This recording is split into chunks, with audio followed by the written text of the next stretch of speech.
क्या कभी आपने सोचा है श्रीलंका के झंडों में शेर के हाथ में तलवार क्यों होती है? तो आइए आपको एक कहानी सुनाता हूँ। श्रीलंका में बहुत साल पहले एक राजकुमार हुआ करता था, काफ़ी शौर्यवान और काफ़ी प्रसिद्ध हुआ करता था। लेकिन उसकी एक खामी थी, वो कभी शादी नहीं करना चाहता था। राजा ने बहुत प्रेशर दिया उस पर कि तुम शादी कर लो, शादी कर लो। उसके लिए लाखों लड़कियाँ, राजकुमारियाँ लाइन में लगी रहती थी। तंग आकर उसने एक शर्त रखी राजा के सामने। उन्होंने सारे जो लड़कियां थी, राजकुमारियां थी, उनको बुलाया और सबके हाथों में कुछ बीज दिए और बोला क्या, जो इस बीज से सबसे अच्छे गुलाब के फूल लाएगा उगा करके, मैं उनसे शादी कर लूँगा। और ऐसा कह के वो जो है चले गए।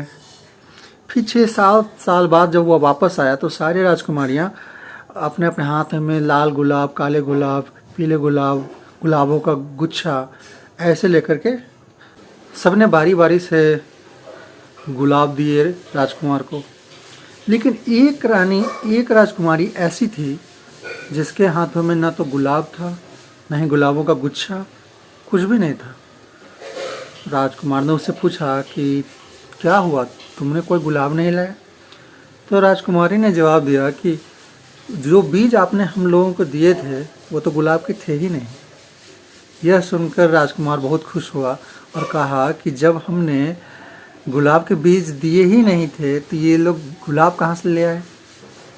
यानी इन सारी राजकुमारियों का एम जो है बस शादी करना था।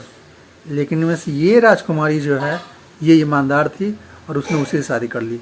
और रही बात कि श्रीलंका के झंडे में शेर के हाथ में तलवार क्यों है, तो शेर से क्या दिक्कत है? वो उसके हाथ में तलवार रहे, फूल रहे, कुछ नहीं रहे, वो क्या आपके घर में जाके पूछता है कि आपके हाथ में मोबाइल क्यों है?